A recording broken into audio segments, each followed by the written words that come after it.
and welcome to episode number 25 of Make Some Noise. I'm your host, Jason J. Rock Houston. We got my great friend, Tom Collier, today as our special guest. How you doing today, Tom? There's so much going on in the world of Tom Collier. Where do you want to start? Oh, geez. I'm doing great, Jason. Thanks for having me on your show. I always love talking. We had so much fun whenever we're doing interviews together.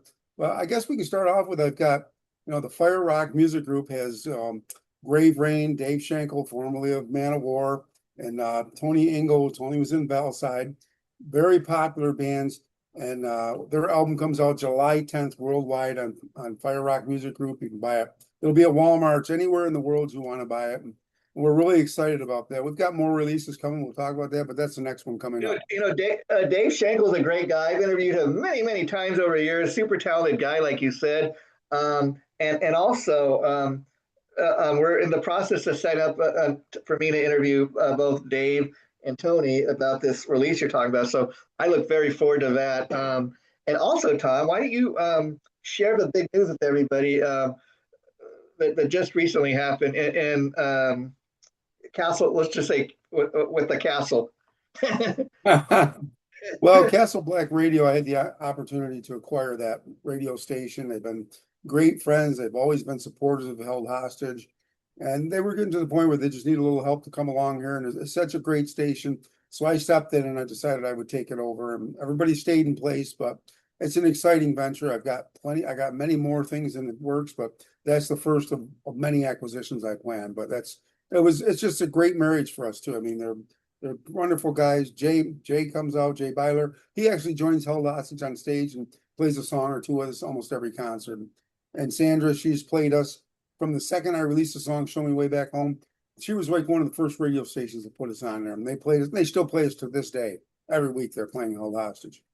And speaking of Held Hostage, there's a lot going on in the world of Held Hostage. So I will let you take it from there, Tom. I don't know where exactly you want to start with all the Held Hostage news. Well, we've had some changes in Held Hostage. I really thought it was time. I love everybody that's played with us, but I have changed to the new lineup. I brought in a new singer, and we're still going to use Bill. Bill's still going to be singing with us, and so is Ripper, a special guest. But I actually brought in the Goddess of Fire, we call her. Her name is Chrissy Hollowell, incredible female singer. She's got pipes. She's toured with Ripper. She's toured with many bands. She's experienced, and she will be debuting with us July 18th at Sharky's when we go out in front of Vinny Appice's Sabbath Nights. Very exciting time. And I also brought in longtime friend Bob Cunningham's playing rhythm guitar with us. Bob's been a longtime follower, friend of the band. And that night we'll actually have my good friend Carl Kennedy on drums from the Rods. Carl's going to play the first show back with us. So a lot of exciting things going on there too. Yeah, Carl recently came on our show here, and we're interviewing him the fact that he has another thing in common with you, Tom, that he's now known as a rock and roll realtor. And again, Carl's another one of these guys I've interviewed many times over the years. Super, super nice guy. And I'm glad to see that he's constantly, keeping busy. Oh, he is. And he's a great guy. And we talk about when he was in real estate, he always talks. I've been doing real estate for 30 years and he'll bounce something off me and I'll reach out, hey, why don't you try this? We get along really good. And we're great musician friends too. I've always had a good bond with Carl. He's played live with us, he's recorded with us, and he'll be back live again with us. I'm excited. Yeah. In fact, you told me a story once that Carl came this close to becoming the drummer for Held Hostage. He did. We were thinking about that, but but the Rods and a lot of different things happening. And I'm just so happy that the Rods continue on. He's been an iconic drummer with them. That's a band. I followed the Rods since I was a kid. I used to go down and see them guys when they were playing little bars and things like that. And then I'm watching Ozzy Osbourne and the Rods were out there opening for him. I'm like, holy cow, and Iron Maiden. Ozzy Osbourne, Tom, since you took it there, can you believe this month has come up the 1 year anniversary of Ozzy's passing? It seems like just yesterday. I just still can't believe it. He was definitely an icon in the music world. And he was just the ultimate rock star. Yeah. He lived the rock star life a little too hard. Loved it, but he could party hard. And yeah. But he was the ultimate rock star and just some great songs and success with Black Sabbath and on his own. And, that last concert was amazing. I watched it live and with him and Black Sabbath and stuff. And what a homage they paid to him before he passed away. Just incredible. Yeah, yeah. And Tom, the backdrop there says Fire Rock Talk. Now, I know that's the show you've been doing for a while now, but for people who don't know about the show, why don't you kind of tell them what it is? So Fire Rock Talk is something that I started after this. We left This Is Metal. I'd left This Is Metal, and then the show kind of went. I'm not sure what happened with This Is Metal, but I don't see it on there anymore. You went on and do a couple shows yourself, and I just started Fire Rock Talk. And actually, you're one of the guest DJs, one of the guest co-hosts on it, Michael Wilkerson and Carl Kennedy. And I've got one more coming on, so I'm doing it. I'm doing the show, interviewing people, and just having a little bit of fun. It's headed over to streaming. Got a deal with Amazon Prime. Said they want to stream it, and also Tubi. So it's an exciting time for me, and so many things going on. I'm having fun. That's what I want to do. Yeah, and you're constantly busy, Tom. You have all these little things going on in your life and in your career. And one thing I love about Fire Rock Talk that you told me is you said, Jason, with this show, I want to not just interview, hard rock and metal guys. I want to interview, actors and actresses, book writers, different types of people. And you haven't exactly taken it there, but that is the plan. Yeah. So it's for the whole entertainment world. Whether Just you're a producer, a book, you're an author, you can be behind the scenes, you can be a sound man, just different perspective. And actually, super fans too. Bring some super fans on there. There's a lot of stuff. I mean, right now, Fire Rock Talk, I'm doing my good friend Ross the Boss, who passed away in March. I'm doing, remembering the great Ross the Boss, and I'm bringing on friends, family, people like that. And we're going to release that series all at once when it comes out. But I'm excited about that too. But you're right, bringing on movie stars, everything like that. I wanted to do a show that's all inclusive of everything in the entertainment industry, not just hard rock and heavy metal. And I think what's great about that is, I've got experience doing that myself. I mean, for example, I recently had on this show Robbie Vegas, who signed to Ron Keel's label RFK Media, and come to find out, doing research to interview Robbie, that he was also a pro wrestler, and that's something I didn't know a whole lot about. So I researched it a little more, and I was ready when he came on the show. My former co-host though shared with me that, oh well, Jason, I'm not really a wrestling fan, so I'm not going to show up for the interview. And the thing with that is, to me, um, is I think even my experience of interviewing Robbie, for example, I learned a lot about the guy's wrestling career. He's actually got a backstory. There's not so much, there's much more to him than just playing guitar and singing. Well, I think that's really cool. Everybody, I mean, having a wrestling background and stuff. When I was growing up, I watched wrestling. As a kid, it Yeah, was like on Saturdays, we all loved that. And it was definitely real back then. It was real blood, it was real yeah, fighting. It was still entertainment. But seeing people like those guys are professional athletes. I mean, sure, that's all, you can't say anything different. They're professional athletes. And to make it to the top in that field, or even make it into that field, it's a yeah, one in a million shot. It's like being a rock star. It's the same thing. So I mean, yeah. you got to take your hat off something like that. And he went from wrestling to music.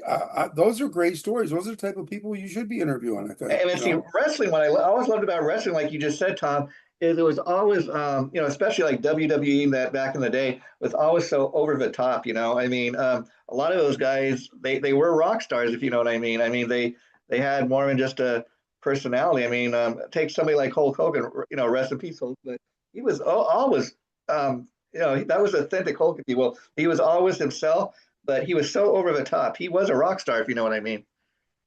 Well, here's my wrestling story. My uncle in Canada, Mike Macchio, his name was. I can't remember what his wrestling name was, but he was a professional wrestler. And his mother, and a boxer too, and his mother didn't want him to do it. He was losing his hearing. So he was in the audience, and the Iron Sheik, they were back then, they had nails. They were beating one of his friends. He came out of the audience, hospitalized all those guys. They never found out it was him. Unfortunately, my uncle's passed away now, but he went in, he broke the guy's arm, broke a jaw. I mean, he went in to help his friend, because back then, they really used, when they seen somebody with a nail, it was a real nail. I mean, they were beating his friend. So he flew in there, and they looked for him for 40 years. They never caught him. Nobody told who it was, but everybody knew it was my uncle that went in there and saved him. Yeah, yeah, yeah. In fact, kind of staying along those lines, Tom, another thing that I want to point out about your label, Fire Rock, um, is the fact that you also release great movies and DVDs from time to time. Like one of the ones I really love that I wish more people knew about was the astronaut. Ours and the astronaut. Astronaut, great, great story. of an actual NASA astronaut who's no longer with us, but it tells the story of how he met his second wife and kind of their love story, and how he had a kind of second career helping her with her art career. Very great story, and that's something you would typically wouldn't expect a label like Fire Rock to take on. But um, I want you sent me a copy of a DVD, man, and I just fell in love with it. Well, that is still taking off. I'm very happy to say I just sent them guys another check, so they're pretty happy. We're all happy about it, but I mean, Prime Video picked it up, Tubi picked it up, what's Hoopla picked it up. I mean, it's getting picked up all over the world now. It's getting more and more steam. The DVDs are selling everything, and plus Todd Hoban's separately released a soundtrack that is going. I sent Todd a check. Those guys have said, "Hey guys, I know I sent you a check 2 months ago, and this is very unusual, but you got another one coming." You know, exciting. So I thought the movie business is good for us. I do some acting myself. I thank Ben Hicks for putting me in Yeah, yeah. Midas Cove. You know, it's just it's a natural fit for us, and I can get my bands. I'm hoping to get the bands on some of the shows. That's not a prerequisite that, hey, we'll put your movie out or your show out. You use our bands, but it gives our bands a really good shot at Fire Rock too to do that. Yeah, in fact, Ben Hicks, who you mentioned, he's another guy I met through you, Tom, and had the chance to interview him several times on my various shows. And recently, we had him come on my pop culture show, J Rock's Pop Culture Revolution, which we're going to discuss a little bit because we're now on your Fire Rock YouTube channel. I want to thank you for that because we've been getting more views. And I bring up Ben because we had him come on an episode where we me and him each picked our like top five TV theme songs, and it was a real fun episode. And so I just want to mention that through you and me working together and being friends, you've introduced me to people like Ben, and we can't forget like John Parker and our number one fan Carol. You know who I'm talking about. Yep, But yep. these are people that we appreciate very much their friendship, their support, and these are the people that kind of stand out, if you know what I mean. And in person, Ben is the nicest guy. I flew down to shoot my parts in Midas Cove and flew to Kentucky, met him. We went out to dinner. We hung out for a couple days. Just a real genuine. I had so much fun with him. I hated to leave her. And it was just so much. I keep in touch when we talk all the time. I'll be going back down there again, shooting some more parts. That's going to be a big show, Midas Cove, isn't it? And we're gonna help him out with that. That's a great TV show he's written, and I expect it. I expect big things from that. I really And do you do. have an update on that, like as far as when you expect it to go to streaming, or no word yet? Well, they're still shooting episodes of it. They're finishing up the trailer. There's a lot going on. I mean, it's just yeah, you know Yeah, how yeah, these TV you're shows they getting to take forever. that final step, though, right? Hopefully, yeah. Yeah, yeah. So I'm not hurrying them because I want it to come out the You want best it to possible. you want the quality, you want that quality product. So sometimes you don't want to rush things because if you rush things, nothing ever ends up good. If you know what I mean. No, no, and Ben is just like I say, he's a great guy. I'm very happy. I've been with Ben, met him twice. He actually shot a new show that we've got, the Crazy Creole. I went down and was in that show, and Ben actually shot that, and he was part of the show, the series there too. And he's still shooting there. It's just he's a good guy to know. Yeah. Now, also, Tom, in regards to El Hostage, as we mentioned at the top of the episode today, you have a concert coming up with the band. My question is that going to be the very first time you'll be performing with the Goddess? Yes, our new lineup starts out there. The Goddess of Fire will be bringing the flames. It's going to be on fire. We can't wait. We're excited to come out there. We're going to come out. We're going to come out all fucking all fires blazing. Yeah, I'm We're looking curious, Tom. forward to it. Have you guys rehearsed it all together? We've been just rehearsing here because Carl lives in Pennsylvania.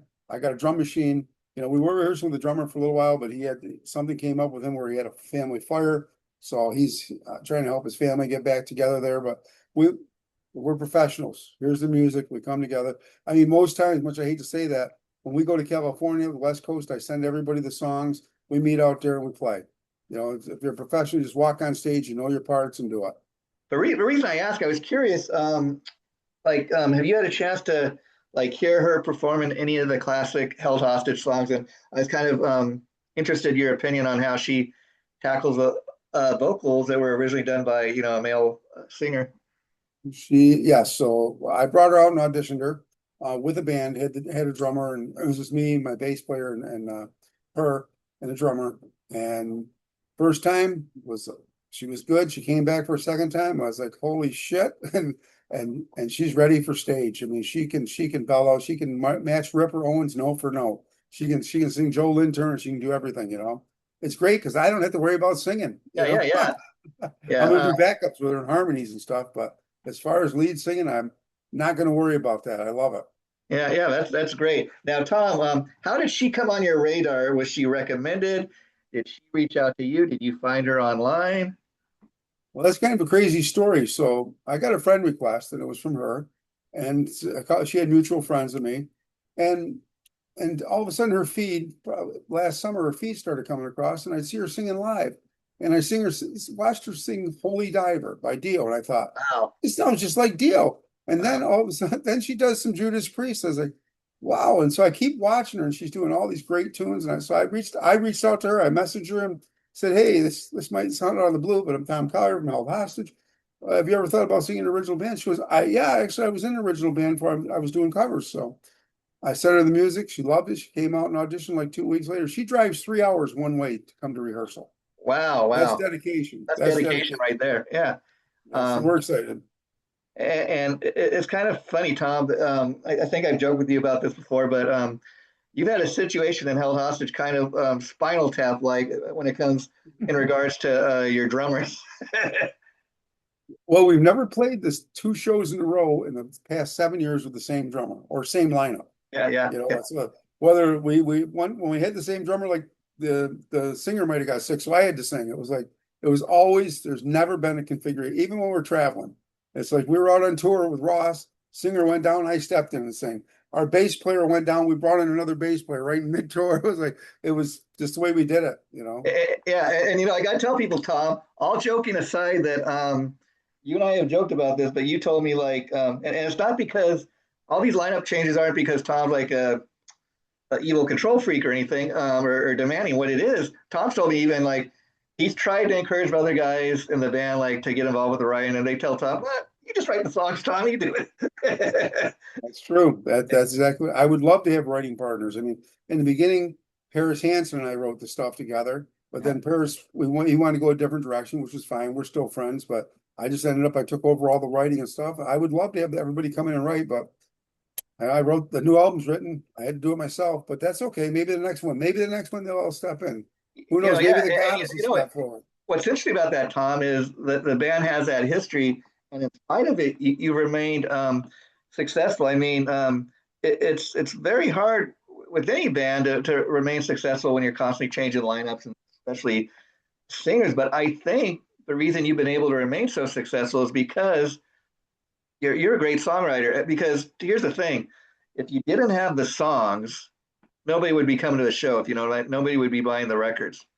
Yep, absolutely. Well, it's like Ross the Boss always said, a great song trumps everything. I don't care. A great song will trump everything. And so I've always tried to write better, you know. The first album, Fallen Brothers, did good. Then Epic did much better. And then, then Great American Rock just skyrocketed. So now I've got to top that with my new album, Rescue Me. And I think I've done that. I think the new album, Rescue Me, is going to surprise people. We're going to come out rocking. We got a little bit of everything in this album, some blues, some southern rock feel and some super heavy stuff and some straight ahead held hostage, you know, hard rock stuff. It's going to be a fun album. I'm excited to get it done. It's all And written. We just got to get everybody in there. so, how many of the songs have you recorded for the new album? Right now, I've got 4 of them recorded. Okay, okay. So 2 of the songs, we'll just say this right now, was with the former drummer from Man of War, Scott Columbus, before he passed away. Him and I went in and did a 6-song EP of Hell Lost and stuff. So I'm putting 2 of the songs on there. In fact, he's on the title cut, Rescue Me, along with my good friend Ripper Owens is going to sing the title cut. He's already done it. And he knocked it out of the park. I mean, it's that title cut song it really is. It's gonna bring chills down your spine when you hear it. Great vocals, great drums, great song, you know, solos, everything. And Tom, you've got your hand in everything. Another thing I think we should touch upon before wrapping this up today is your involvement with the Hall of Fame, Metal Hall of Fame. I'm good friends with them. Absolutely. We played the Metal Hall of Fame. We'll probably play it again this year. Last year was the first year we didn't play it because actually, believe it or not, I ended up getting sick. I never get sick. And Yeah. I was sick in January. I ended up in the hospital first time in my life. I mean, I'm fine now. So We got Even if we booked it, there was no way we could have done it. But my plans are to come back to the Hall of Fame and get back out there. In fact, I signed the Hall of Fame to a record deal where we released a single with them. Oh my gosh, I'm going blank on that. with a Christmas song. I remember that. Yeah. Christmas song. Yeah, yeah. We did that, and we're hoping to do more with those guys. But yeah, Pat's a good friend of mine, the owner. Fantastic. He brought us out till we got to do the Twisted Sister show. In fact, the last time I was there when we inducted Sebastian Bach and Rip Owens, you were there. You were there as my guest. Yeah, and everything kind of full circle in a way because who would have believed, Tom, that when I heard Dee Snider was leaving Twisted Sister, I thought there's no way they can get anybody to replace Dee. I just didn't, but I was shocked, and I think they got the only guy that probably they could get, Sebastian Bach. Yep. Well, August 13th, I'll be with Sebastian Bach in Syracuse. We're doing a bike night with him. We expecting 4,000 people. So it's um, Endless Fire was the guys from Hellfest.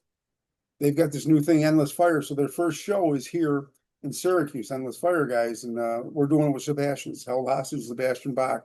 And we're going to come out firing on that one too. It's an exciting time. And lots of tickets are being sold. The venue holds about 10,000 people. So we're hoping to do between 5 and 10 on a Thursday night. We're pretty sure we're going to sell it out. Yeah, yeah. You have have you ever met Sebastian? I know, like we said, we've seen him one year at the Hall of Fame. He got inducted, but have you actually had time to ever meet the man face to face? Absolutely. I met him a couple years ago. He's a pretty nice guy. I mean, he likes to party and he's living the life, man. That's the way it is. Yeah, Everybody says he's hard to get along with. Well, I got along with him pretty good. I didn't care.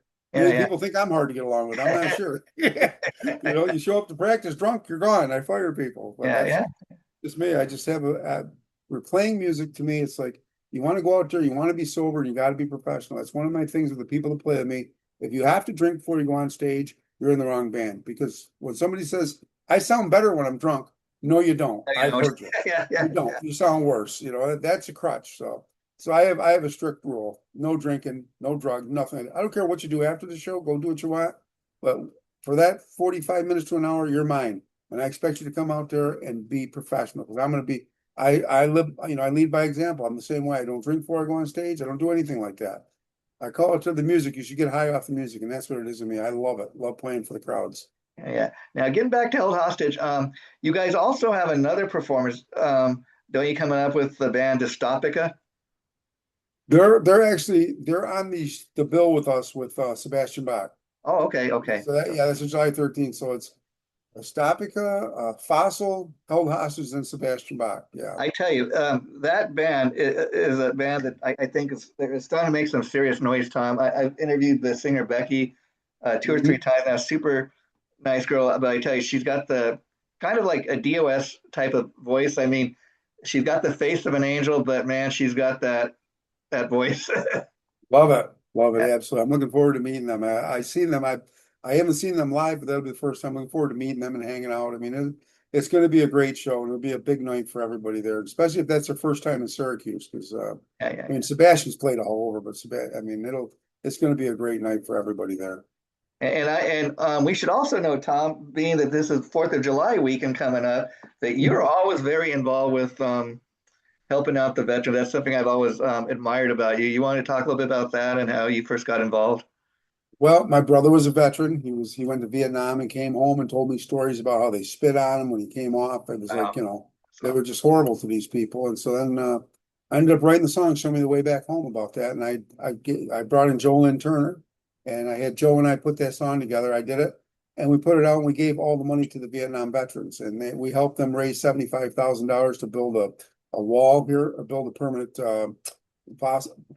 permanent structure for them to pay homage to them. And every year I usually do like I'll go and do the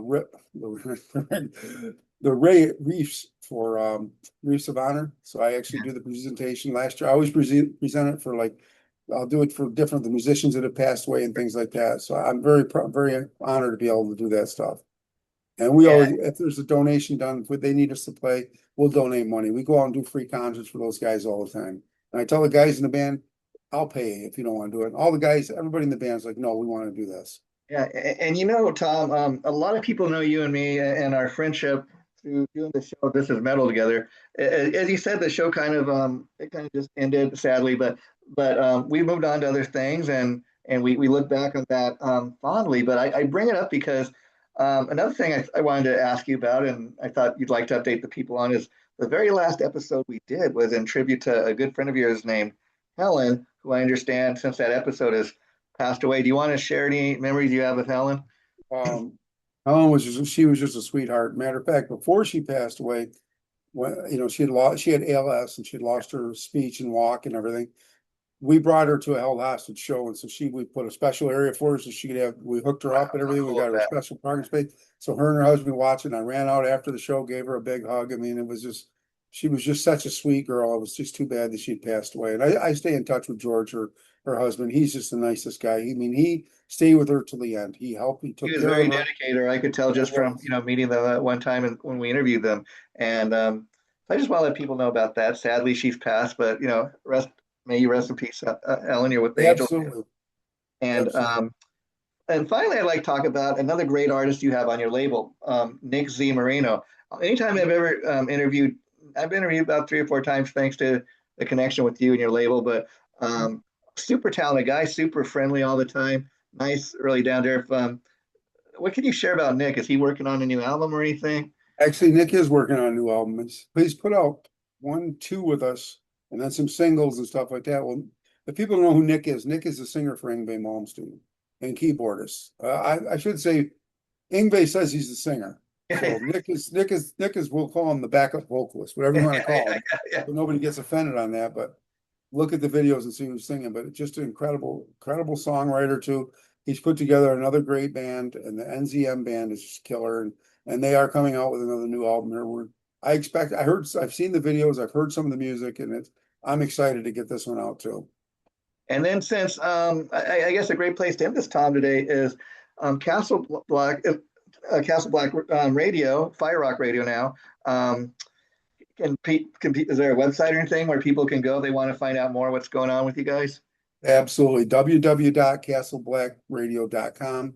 But the new name of the company, new name of the radio station is Castle Black Fire Rock Music Radio. I wanted to keep the Castle Black in there, but we also have to use the Fire Rock brand. Sure. Excited. And if you're out there watching, submit music to us. You can go onto the website, you can submit it, or you can send it to Black Castle, BLAKK Castle at AOL.com. You can send that to him, or you can send it to the program director. And love Jay, it's IamShaggy at AOL.com. Yeah. Yeah, do it. Bands, we want to help you guys get out there, whether you're an established band, a new band out there. If you got quality music, we'll get it on the air for you. And I got to tell people, just from working with Tom over the years and knowing him and what he does at Fire Rock, when he signs these artists, it's much more than just giving you a record deal and getting your product out there. He really does his best to support all the acts, and I mean, even to the point where I know you work very hard to get all your acts. Like, there's no guarantee it's going to happen, but almost all your acts on your label have been featured like on a TV show or a soundtrack or something or in a movie. Yeah, and you make the effort to do that, or you get them on different types of playlists. As a musician, that was my goal. When I took over at Fire Rock, I said, I wanted to help musicians. I said, I want the label I could care about, I care less about. It's about the musicians. And if you work with people, you show them you care, they'll care about you too. And I try my best. I get them in. I don't guarantee to be a PR guy, but I get them tons of interviews. In fact, you've been helpful with that too. I mean, I get them interviews all over the world. I reach out to friends. I get them radio airplay. I pitch them I'm constantly pitching them to TV shows. I'm pitching to movies, and some have been lucky enough to get on them, including myself. So I'm very happy to do that. And that's what we should all be. We should all be working together. Musicians that are jealous of each other, they're not really musicians. There's a reason why they act that way, So. Yeah. And so would you say that's the biggest difference between a label like this and somebody that's maybe just a typical student type business guy, doesn't never really like been in a band or anything himself, but he's just in it to make a quick buck. That's probably the That's biggest right. difference, right? Absolutely. So I care about the musicians because I'm a musician myself. Hey, I've been signed with multiple record deals and things like that. I'm happy with the deals I put out these guys because we give them the opportunity to make the money. If Yeah. they are successful, we're successful. If they're not successful, well, we don't make anything. Yeah. Some labels are out there actually this day and age are charging bands to get on their label. We don't charge. We don't charge our bands to get on our label. That's nonsense to me. But you can look it up. There's lots of people and they think, I've had bands. Well, you're not charging us to get on there. Well, you can't be a real label. I said, are you kidding me? You know, and real record deals. Whenever you sign a record deal and they have to give you an advance, you personally guarantee to give that money back to the record label. Yeah. We don't do deals like that. They personally, you owe that money. I mean, you look at like the bands like the Babies. John Waite went on a world tour, sold out 40 countries, came back, and 20,000 seat arenas, came back. He had $6,000 after he paid back the record label to his name. Wow. Think Yeah. about that. I mean, a Yeah. world tour, you sold out, arenas, and so we're just trying to help the musicians. But what we do, we also allow them to sell the product at their shows. We don't charge here. Take the CDs, take the album, sell them at your shows. We want them to make the money like that. So, Tom, before you wrap it up today, anything else you want to say to your fans out there? Well, I just want to say, Jason, first of all, thank you for having me on here, and I'm really excited about the new Hell the Hostage band. I think we won't disappoint, and I want everybody, the new album, Rescue Me, our show July 18th, our next show August 13th, come out there, and if not, I'll see everybody in California in January. Okay, and Thank you you. know, Tom, we're going to have you back, but before we do, I'll tell you what we're going to do next. And you and I just, Tom is so damn busy. That's the problem. But we're going to have him come on the pop culture show too, because that would be a different type of show. We'll get to find out about different things that Tom is into, but besides just music. And so we're really looking forward to that. And I want to thank you again, Tom, for all your support with that show because we just love doing it. Thank you so much, and we're honored to have that show on there. Such a great show. I mean, it's so diverse, that pop culture show. I'm excited to be on that too. I can't wait Yeah, to do and that. you know what's fun, what I didn't really realize when I came up with the idea to do the show, Tom, is you can never really run out of ideas because pop culture can be anything from music to classic TV show. You could spend an episode just talking about classic TV commercials. There's no end in sight. Super Bowl commercials. Remember the old Super Bowl Yeah, commercials with hey, Joe it's an Green and episode. There New you go. Jersey? Hey, I I think I mean, think I'll do that. Thanks. Maybe we'll have you on, Tom, for talking. there you go. Perfect. Yeah, I mean, those that's where everything was at was the Super Bowl commercials. Remember that? That was like a big deal waiting for them to come out. I mean, it still is, but not like it was back in the 70s and 80s and things like that, and even to the 90s. But it's Yeah, still just let people fantastic. know we roll out our episodes in the order we record the show. So I have one more show before this. But this show should be premiering on the 14th of July, and so we'll let everybody know when that's going to go up. But thanks for doing this, Tom. We'll have to have you back. Okay, thank you. Thanks. Bye bye. Bye.